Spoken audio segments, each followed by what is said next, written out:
Alright.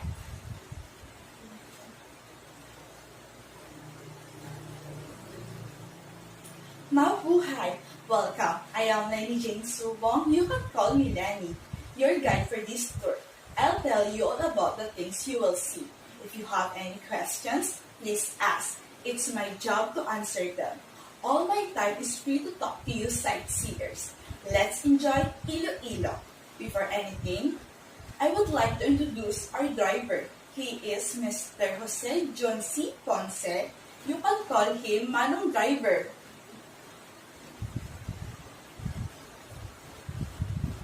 Before anything else, I would like to remind you guys, you should always wear your mask, face shield, and observe social distancing.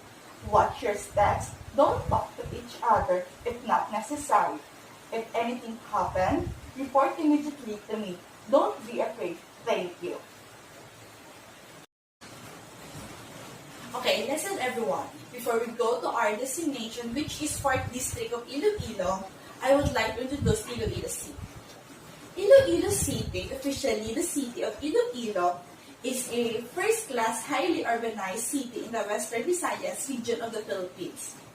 It is the capital city of the province of Iloilo, where it is geographically situated and grouped under the Philippine Statistics Authority, but remains politically independent in terms of government and administration. In addition, it is the center of the Iloilo-Guimaras metropolitan area, as well as the regional center and private city of the Western Visayas region. In the 2020 census, Iloilo City had a population of 457,626 inhabitants, with a 1.02% population annual growth rate. For the metropolitan area, the total population is 1,109,649 inhabitants. Let's go to our first stop, which is Calle Real of Iloilo City.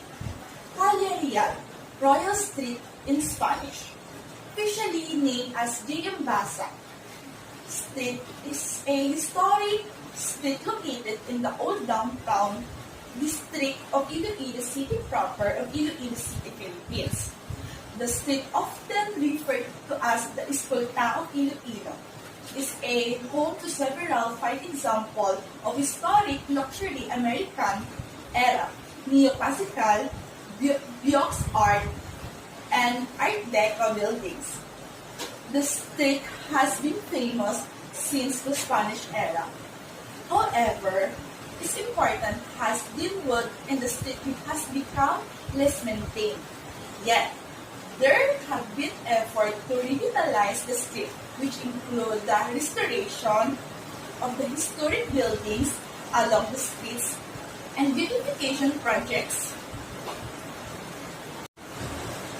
And our next stop is Plaza Libertad. It's a historic plaza located in the heart of Iloilo City proper, the downtown district, at the southeastern end of Calle Real.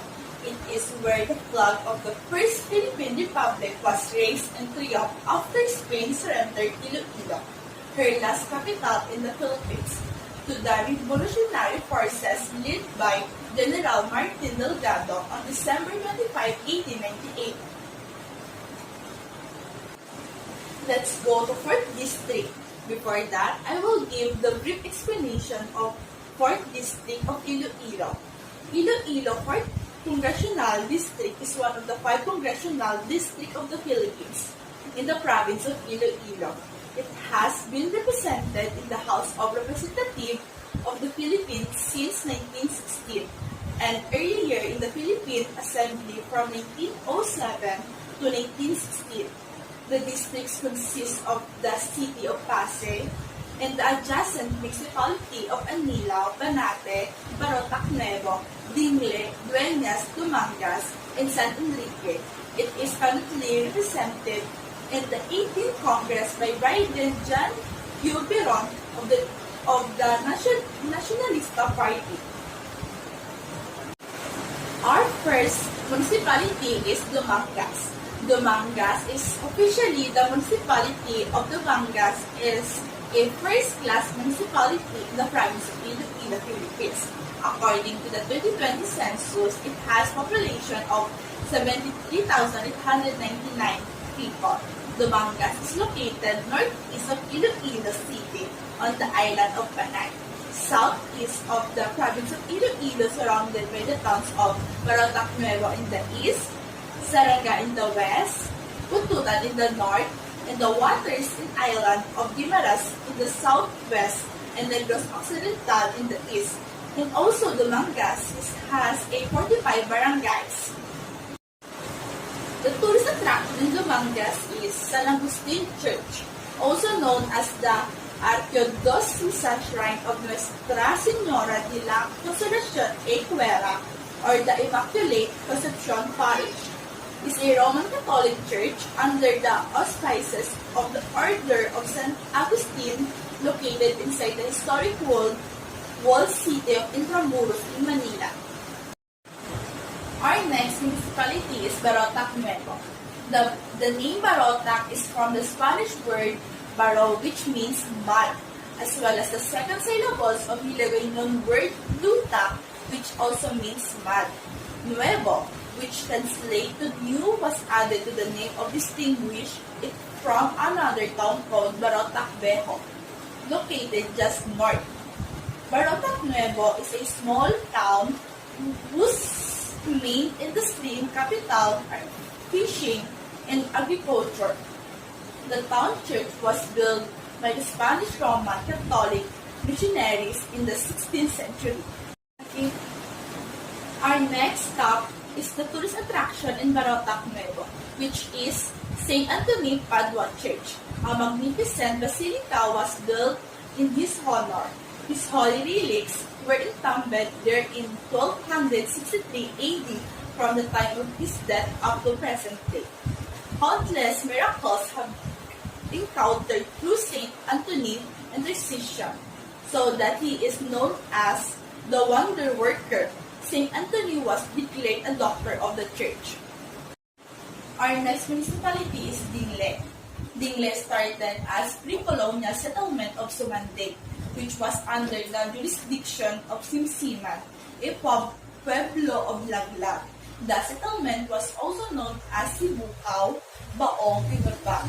The Augustinian priest, Father Francisco Manuel Blanco, first founded Dingle as a visita of Pututan in 1593. Dingle became independent on April 23, 1611. In 1629, however, it was accessioned to Dumangas, Iloilo, and to Dueñas, Iloilo.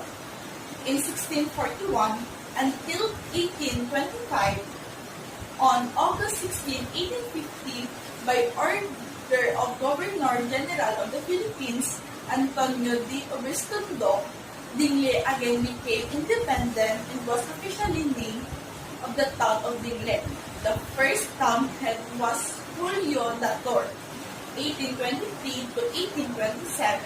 In 1865, Father Fernando Laurente ordered the construction of the Dingle Catholic Church, which was completed in 1886. The parish church of St. John the Baptist, commonly known as the Dingle Church, is a Roman Catholic parish church located at the municipality of Dingle, Iloilo in the Philippines. Finished in 1886, the church stands as one of the five examples of Baroque architecture, excluding the style of neoclassical extravagance. Our next municipality is Dueñas. The word dueñas or duena is derived from a Latin word dumana or dumina, which means landlady or madam who was dominion over a certain house or estate. Dueñas had its foundation in Christianization in 1590 with the name of Sumante. In 1599, it was moved to Sibukaw. 4 years later, 1603, she was joined to Dumangas, and 2 years later, in 1605, she enjoyed her independence in 1608, she was transferred to Laglag, now Barangay Padre Dueñas, and remained in the place for 59 years until 1667. It had only 5 barrios, namely Sibucao, Sumandig in the lowland, and Misi, Kamantugan, and Malunor in the upland. The tourist attraction in Dueñas is Vincent Ferrer. Was born in Valencia, Spain, on 23 January 1350, of English-Scottish parents who instilled in him a deep devotion to the Lord Jesus and Blessed Mother, and a great love for the poor. He joined the Dominicans, receiving the habit in 1367 at the age of 18, against his family wishes. He was a brilliant preacher and speaker, and for being a quite handsome. Everywhere crowds flocked to hear him. Innumerable conversion and miracles occurred. He converted thousands in Spain, France, Italy, Germany, Holland, England, Scotland, and Ireland. He had the gift of tongues. He was offered an appointment as bishop, but declined it. Pasig. It is a relatively flat stretches alongside the Aluwar and Lamunan rivers. Mountainous areas are found along the northern part of the city. Pasig is a rice, pineapple, and sugar-rich area and the only component city and the largest in the province of Iloilo in terms of land area and income, and second in population after Oton. It is properly known with the slogan, "The Sweet City at the Heart of Panay," due to its vast pineapple plantations and annual output in the fruit production. Let's go to Midway's Fresh Market and Restaurant for our lunch. Our next municipality is San Enrique. It's located in the central part of the province of Iloilo, 54 kilometers from the provincial capital, Iloilo City. It is bounded by the scenic Mounts Bayoso, Cañapasanan, Agarope, and Putian, where crystal clear waters from natural spring provided the population with the abundant source of drinking water. San Enrique is noted for the fertile valleys, green and verdant meadows where once grazed an abundant herd of cattle. Now these fields are filled with luxuriant sugarcane plantations.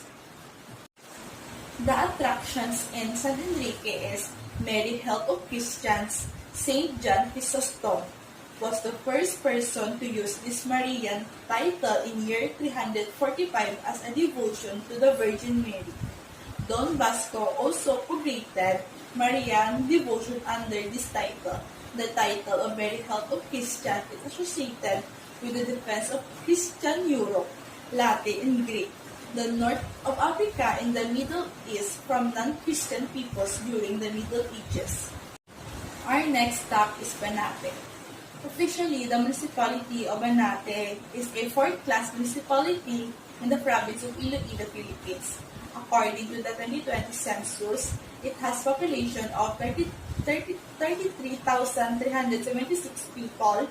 The town is primarily a fishing and agricultural municipality with large areas planted with rice, sugarcane, vegetables, beans, coconut, and bananas. Banate is well known for kasag or crabs, krill or shrimp paste called ginamos, and the fresh fish which local entrepreneurs take to and sell in the capital of the province, in many of the non-coastal towns, and even in Manila. The tourist attraction in Banate is St. John the Baptist Parish. It's a parish located in the U.S. state of Louisiana. At the 2020 census, the population was 42,447. The parish set in Edgar, an unincorporated area in the largest city in La Place, which is also unincorporated. And our last stop is Anilao. It's a coastal municipality in the province of Iloilo. The municipality has a land area of 85.09 square kilometers or 32.85 square miles, which continues 1.70% of Iloilo total area. In population, as determined by the 2020 census, was 30,520. This represented 1.49% of the total population of Iloilo province, or 0.38% of the overall population of Western Visayas region. Based on these figures, the population density is computed at 359 inhabitants per square kilometers or 929 inhabitants per square mile. If you want to take a break from Anilao, beaches, why not go for an adventure by hiking Mount Galugod Baboy? Galugod Baboy, which literally means fish spine, and which was named because of its shape, offer lush green peaks and valleys all throughout the year. It also gives you an unobstructed view of the sea and neighboring islands, and gentle slope and perfect for beginners. Heading up Mount Galugod is an incredible experience also for those looking to see the Philippine sunset in all its glory. Thank you for choosing our tour agency. I hope that you like our tour in Iloilo City, the 4th District, and also I hope that you learn more from our tour. It's hard to end this tour, but I hope that you enjoy visiting Iloilo in 4th District. Again, this is Lainey Jane Sumong, your tour guide. Thank you everyone. Goodbye.